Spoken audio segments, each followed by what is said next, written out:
facts. I own the property. I live here. I've got the deed. May I know who made the report? You need to prove this is your residence. Show me paperwork now. The first knock was ordinary enough.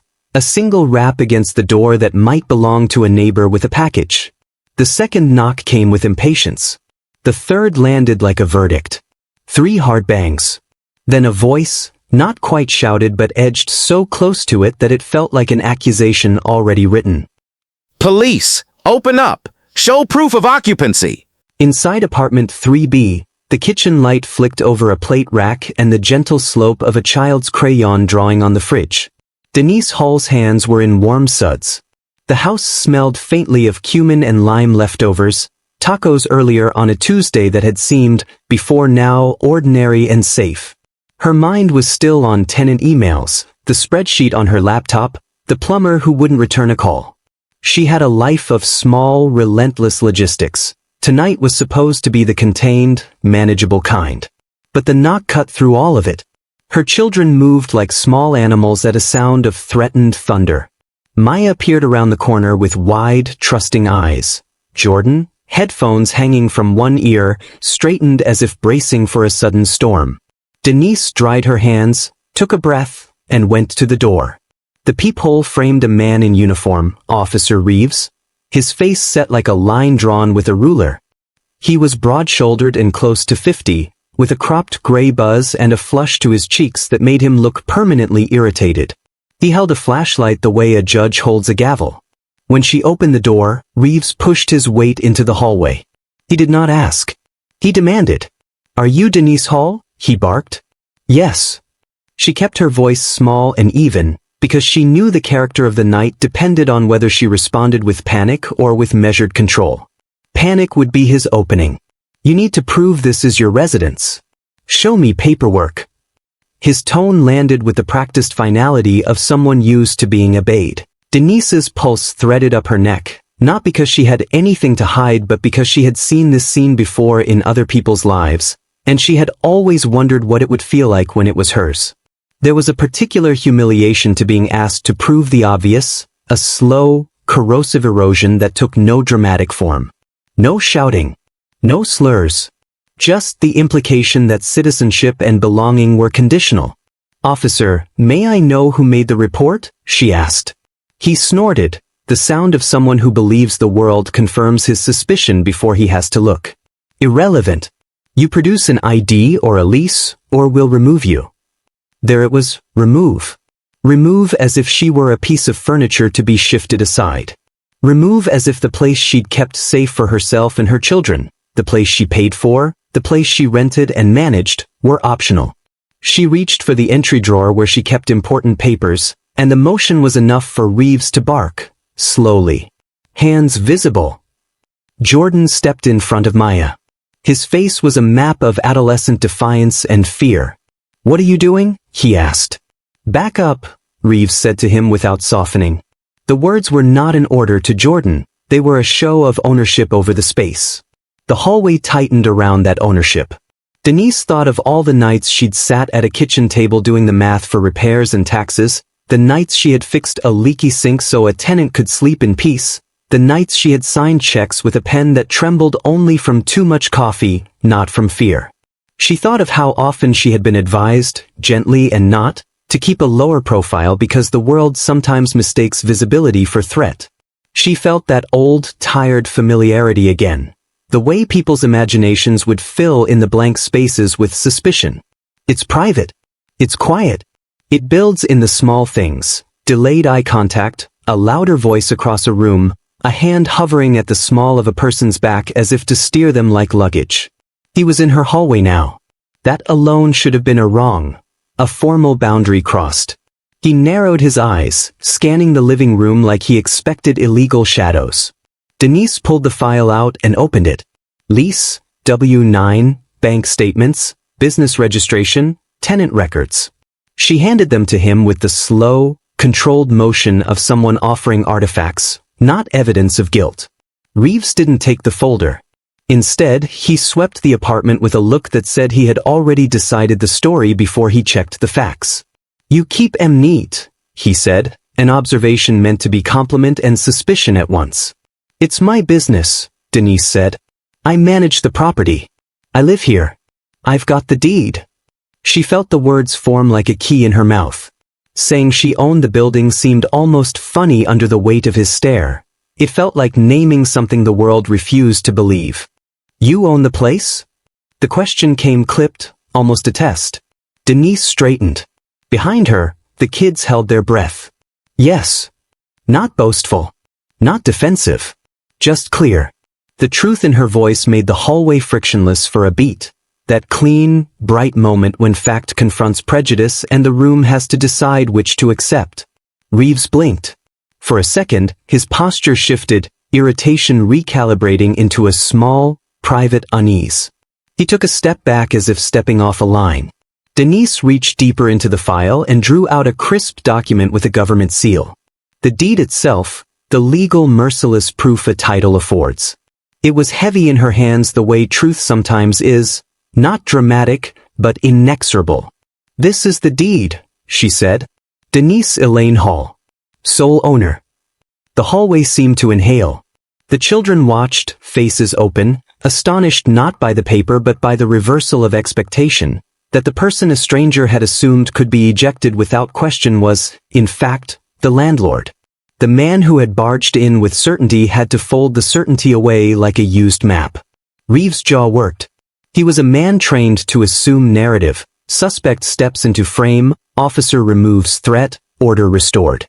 In his calculus, an unremarkable piece of paper could not undo the muscle memory of suspicion. He searched for a loophole, a procedural box to tick where doubt could persist. Denise held his gaze. The room felt thin, like an overused sheet stretched across a bed. Her voice lowered to an edge. You can stand there and ask me to prove my right to exist in my own home, or you can step back and I can explain why I had to be steady tonight while fake reports circulated.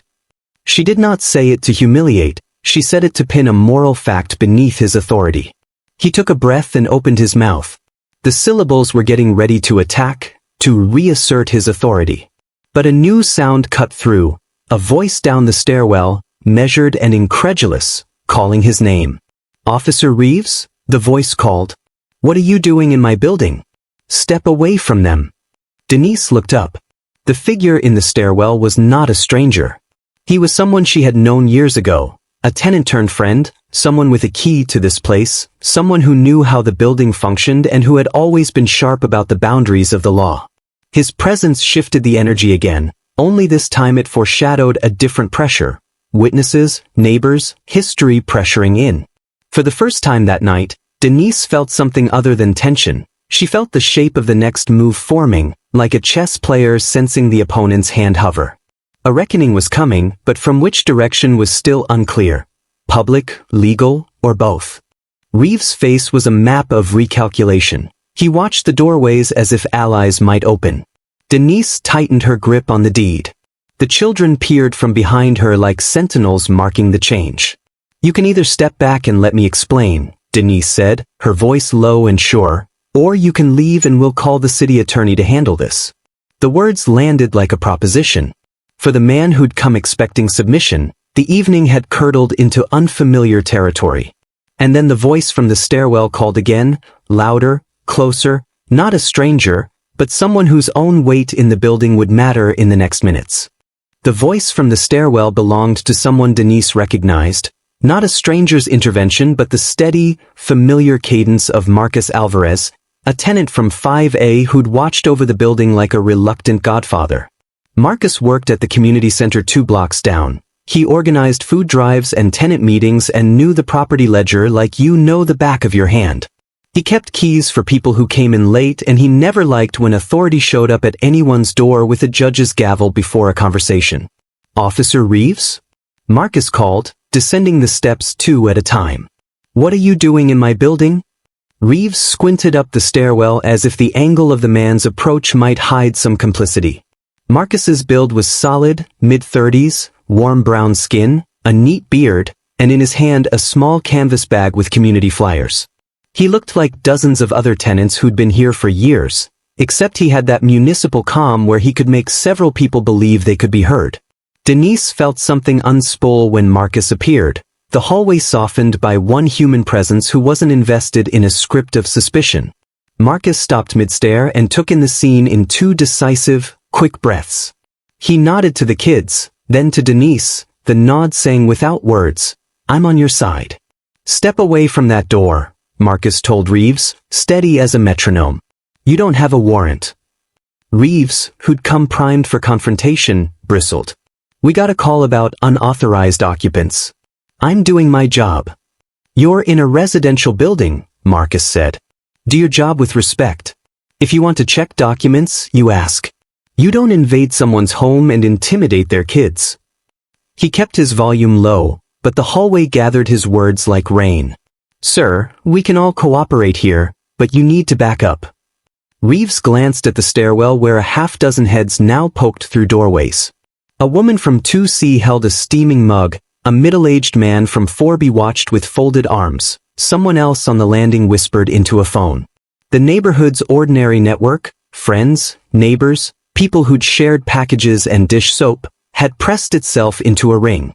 The officer's chest rose. He took a measured breath and barked into his shoulder radio. "Dispatch, this is Reeves. I'm at 3B, possible trespass, requesting advice." The response was a faint shuffle of static. Denise watched him, felt her pulse in her throat, measured the possibility that this was going to escalate into authority flexing more than routine. Marcus did not retreat. He stepped forward, palms open and non-threatening. "Officer Reeves," he said, "I'm Marcus Alvarez. I live here. I've done volunteer inspections for the building. If you need anything formal, call the building manager's line and I'll give it to you. But you do not come in here and speak to children like criminals." Reeves' jaw worked. At one point he opened his mouth to reassert himself, then paused as if weighing the room. A policeman takes a risk when he steps back. Superior officers don't like tape that shows hesitation. But the hallway wasn't empty tonight. The civic muscle of neighbors, the human witnesses, had made an invisible law heavier than Reeves' expectation. Denise felt something else happen inside her, something less sharp than victory and more like a settling of a muscle. Support took shape, carried by people she hadn't asked to show. Her children flinched but held to her. She realized how little of the public's idea of home accounted for how many people stand on the edges to keep the edges from fraying. Tonight those edges had neighbors. Marcus reached into his bag, pulled out a small stack of building association cards and held them up as proof that this building was known, lived in, and defended. His voice was simple and plain. "We're tenants and owners here. We'll sort this without theater." That's when someone from 1A, a young woman named Rita, who ran a late-night bakery delivery and had a camera on her phone permanently at the ready, stepped into the stairwell and started recording. Others followed in quick, quiet succession, their phones up, the building turning into a ring of small witnesses. Denise felt the moment change again. The intimidation that had begun as private, a man's slammed authority at her threshold, was now public. That was the same logic that had saved other people in other moments. Presence begets accountability. Reeves' radio chirped back. "Reeves, hold your position. Back up en route if you need it. Confirm address." He gave the address. There was a rustle of footsteps in the hallway outside then. The sound of boots that could either be reinforcements or escalation. Denise steadied her children like a captain steadying a mast in incoming weather. The nearest officer stepped outside for 5 seconds then came back, prepped now with the idea that this was a call that had the potential to require more muscle.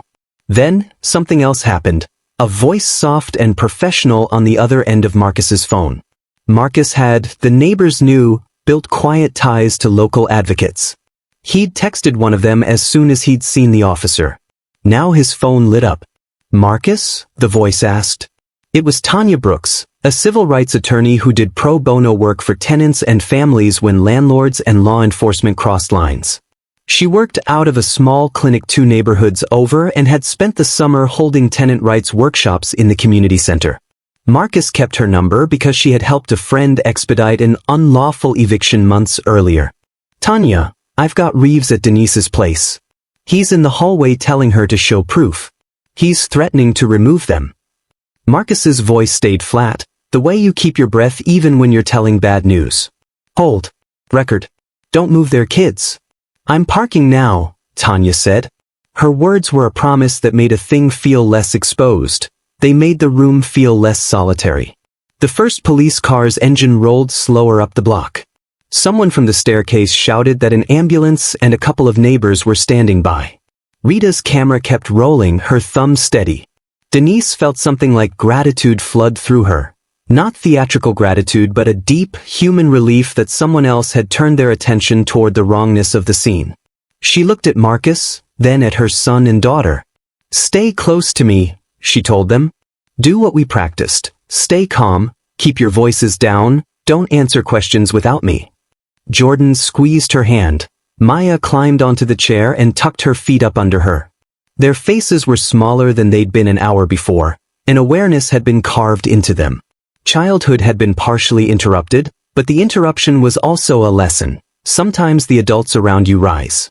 Reeves gripped the folder she'd offered earlier and finally opened it, scanning documents with the twilight concentration of a man who still maintained that procedure could substitute for humanity.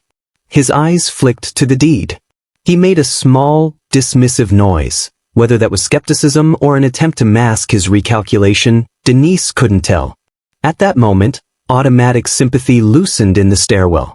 People's phones murmured like a field of small locusts. The building's energy steadied into the single frequency of attention. And outside, undeniably now, someone had called a local news tip line. A voice on the line said there were police at an apartment and that someone was being accused of trespass in her own home. News vans took their cues faster than the sirens, and in neighborhoods like theirs, the cameras moved on rumor. Reeves felt the pressure of witnesses. He lifted his radio and mumbled into the mic, I'm holding, copy. I'll stand by.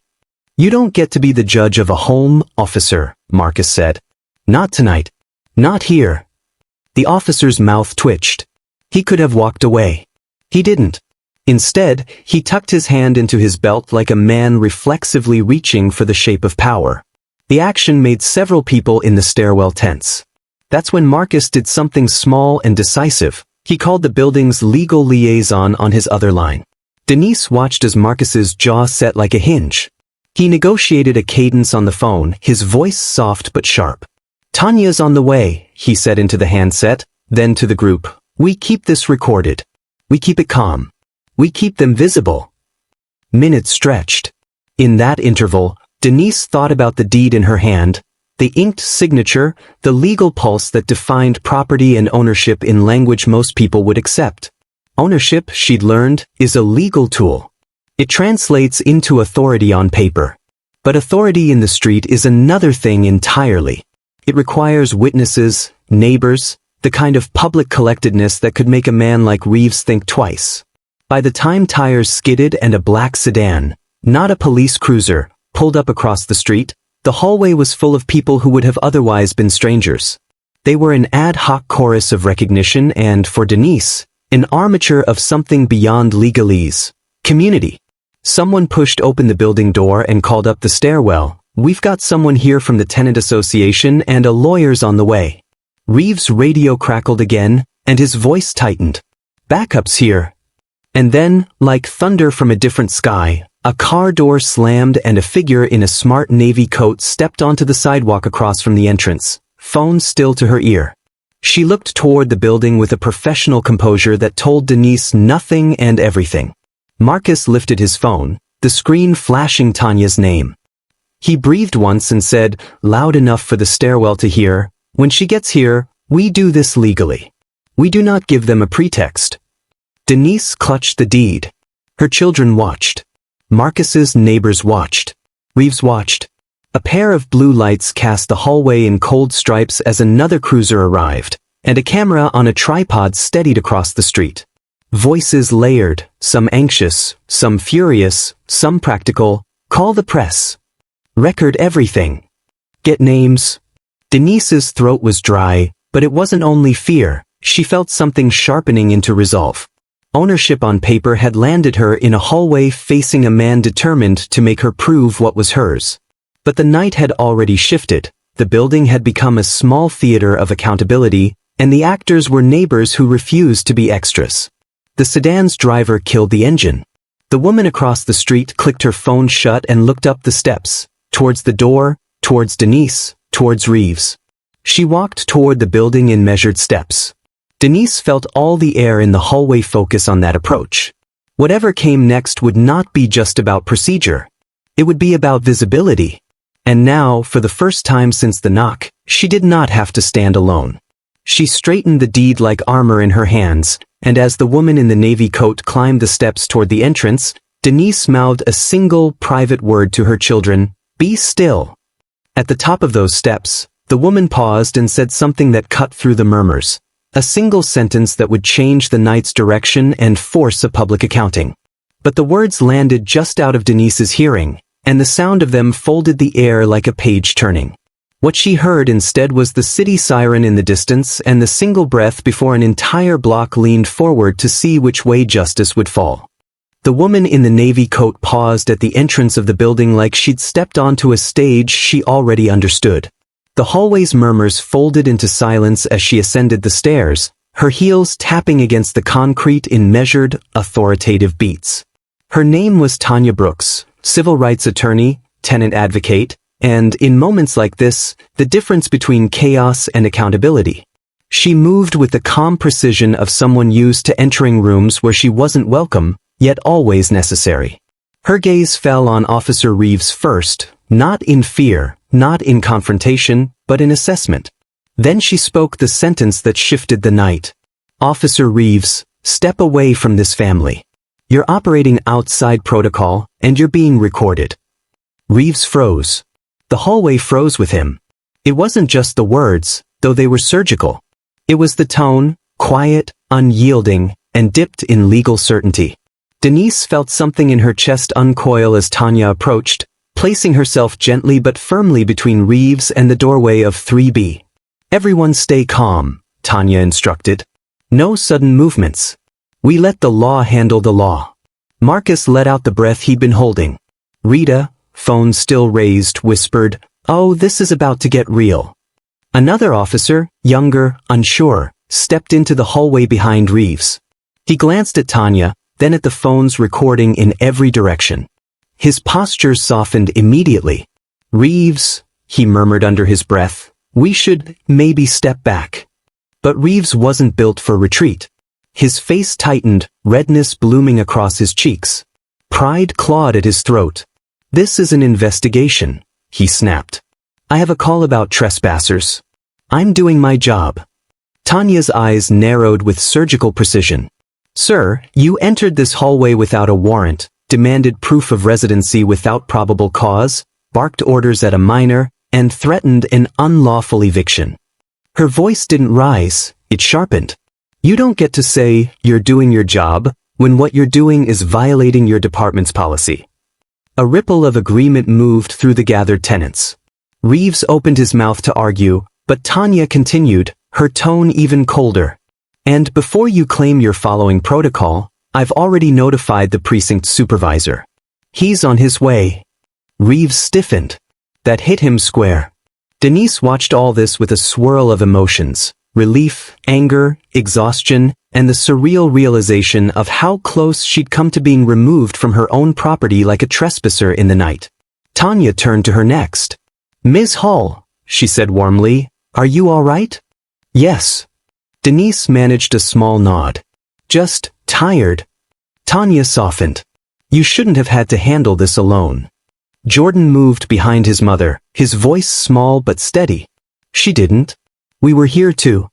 Tanya smiled at him before turning back to the officer. "Reeves," she said, "you had no grounds to enter this hallway in the first place. And you definitely had no grounds to threaten this family." He bristled. "I got a call." "From who?" Tanya asked. "A neighbor? A passerby? Someone who didn't think a black woman could live here?" She folded her arms. "Or did you just see them and decide the call must be real?" Reeves flinched, a tiny, involuntary twitch. A few tenants whispered to each other. Someone murmured, "That's exactly what happened." Another said, "He does this all the time." A cluster of neighbors from down the hall stepped closer, speaking up. "We've seen you do this before," one woman said. You profile people, added a man near the stairs. Always the black tenants, someone else whispered. The accusations landed heavier than any punch. Reeves looked overwhelmed, but anger was his refuge. Everyone back up, he barked. He reached for the hallway wall, as if searching for an exit that didn't cost him his dignity. Tanya stepped forward. Officer, she said calmly, you are not in control here anymore. This situation is documented, live on multiple phones, and your precinct supervisor is en route. I suggest you wait without escalating this any further. His jaw clenched. His nostrils flared. He looked like a man realizing there was no version of this night that ended in his favor. Outside, the distant hum of engines approached. Not police cars. Something deeper. Something heavier. A news van. Rita whispered, "Oh, this is about to blow up." Marcus stepped to Denise's side, a quiet solidarity grounding her. The kids clung close, watching the hallway transform into a scene that no family should ever have to endure simply for living in their home. Denise steadied her voice. She had been quiet long enough. "Officer Reeves," she said, "you came here ready to throw me and my children out. You shouted at my son. You tried to intimidate us." He couldn't meet her gaze. "And the truth," she continued, pulling the deed from her folder again, "is that you tried to evict the owner of this building." Gasps filled the air. Someone down the hall muttered, "Oh, he's done." Another whispered, "This is going viral tonight." Reeves swallowed hard. This doesn't mean anything," he stammered. "People lie." Tanya cut him off immediately. "No one lies with a notarized deed, officer." Her voice sliced through his defense like a wire. Reeves' rookie partner shifted uncomfortably. "Sir, maybe we should leave until the supervisor gets here." But Reeves' pride wouldn't let him. "Fine," he snapped. "Then get the supervisor here now." As if summoned by the chaos itself, the elevator dinged, a sound too clean and gentle for the moment. The metal doors slid open. A tall, stern-faced black man in a precinct jacket stepped out. Lieutenant Harris. Every officer in town knew him. Most civilians respected him. His presence was heavy, authoritative, unmistakably commanding. He took in the scene with one sharp, assessing sweep. Neighbors gathered. A woman holding a deed. A tense officer. Two frightened kids. An attorney standing in defense. He exhaled slowly. A controlled release. "Reeves," Harris said. "Explain yourself." Reeves straightened, trying to recover authority. "Sir, I got a call. A trespass. Possible squatters. I was securing the location." Harris looked at the deed in Denise's hand, his expression hardening. "This woman owns the building," Tanya said calmly. Harris's eyes flickered, surprise, then restraint, then a simmering irritation aimed directly at Reeves. "Is this true?" he asked, voice low and sharp. Denise held the deed up. "Yes." Harris turned to Reeves. The disappointment in his stare was nearly physical. "You threatened to evict the landlord of her own building?" Harris asked. His voice carried the weight of a man containing anger for professionalism, not lack of feeling. Reeves opened his mouth, then closed it. His throat clicked with the effort of swallowing. Harris stepped closer, lowering his voice into an audible reprimand that still carried down the hallway. "You have embarrassed this department. You have put us in legal jeopardy. And you have violated protocols so severely that we will be dealing with this for weeks." Reeves looked visibly rattled. Phones recorded everything. Denise stood tall, her children watching her reclaim the space that had been taken from them minutes earlier. Tanya folded her arms, satisfied. Harris inhaled once, then said something that hit the hallway like a gavel. "Officer Reeves, hand over your badge." A collective gasp rippled through the stairwell. Reeves froze. "Sir." "Do it," Harris commanded. Reeves' shaking hand reached toward his uniform. Maya covered her mouth. Jordan's eyes widened. And just as Reeves finally lifted the badge from his chest, a voice from outside shouted, "Lieutenant!" Someone smashed a window on the first floor. "Thinks there's a break-in happening now." The hallway lurched with confusion. Harris spun toward the stairs. Reeves flinched. Tenants erupted in whispers. A second crisis. A second call. A second threat. But this one wasn't aimed at Denise. It was aimed at someone inside her building. Denise felt her heart drop. Because while everyone had been focused on Reeves, someone else had slipped into the building. Someone with a motive. Someone who did not want this night to end quietly. And when Denise heard the first floor scream, she realized the break-in wasn't random. It was connected to her. The scream from the first floor sliced through the building like a torn piece of fabric. Every conversation, every breath in the hallway snapped toward the stairwell. Lieutenant Harris was the first to react, instinct pulling him downward through the building like gravity made of training and muscle memory. Denise didn't move at first, not out of hesitation, but out of the bone-deep understanding that whatever was happening downstairs wasn't random. Tanya turned to her immediately. "You stay here with the kids," she said firmly. But Denise shook her head. "This is my building." Tanya didn't argue. She nodded once, understanding something deeper than the words themselves, the instinct of ownership not in a material sense, but in responsibility. Marcus stepped forward. "I'm with her." And just like that, neighbors who had once been quiet silhouettes in doorways became a small protective unit, moving in formation down the staircase. The air grew colder as they descended.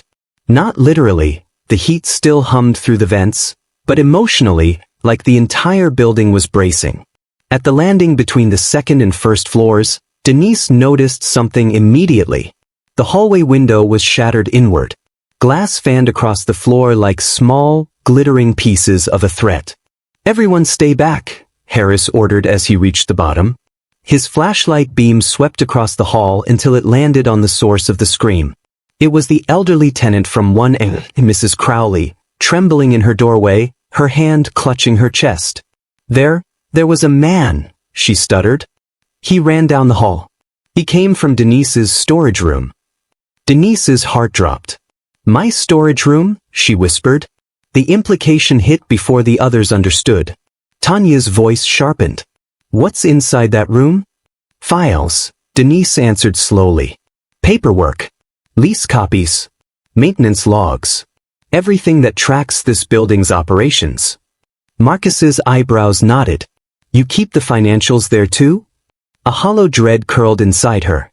"Some." Lieutenant Harris spun toward his officers. "Seal the exits. No one leaves this building until we confirm who he was." But it was too late. A voice crackled over the radio. "Suspect fleeing eastbound. Gray hoodie. Tall, moving fast." Denise closed her eyes for one terrible beat. Not Reeves.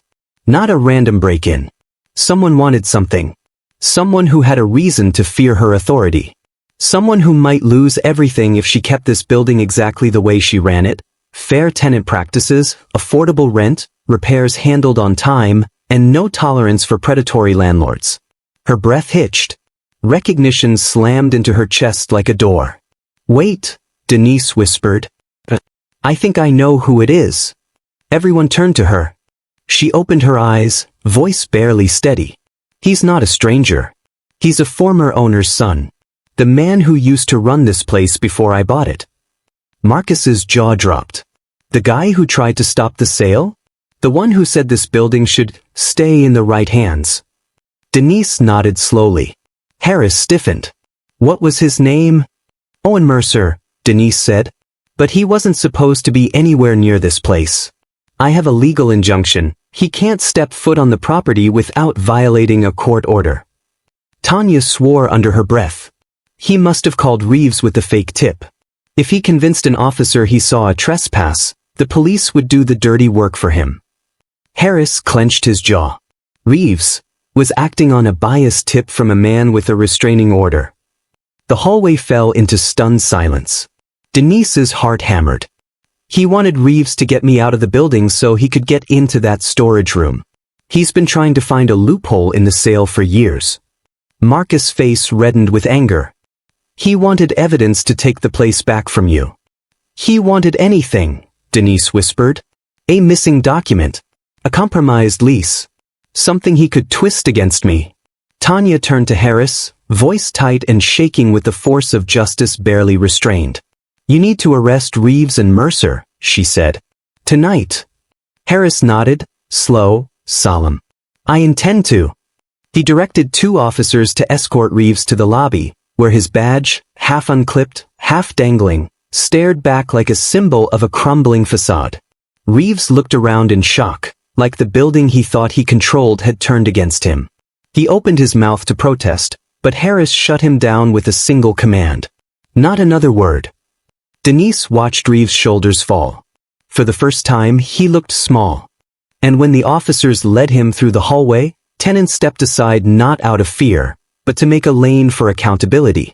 Voices whispered the truth of what they saw. Reeves walked through a corridor of consequences. Then Harris turned to Denise. We're retrieving your files, he said gently. No one touches that room but you and me.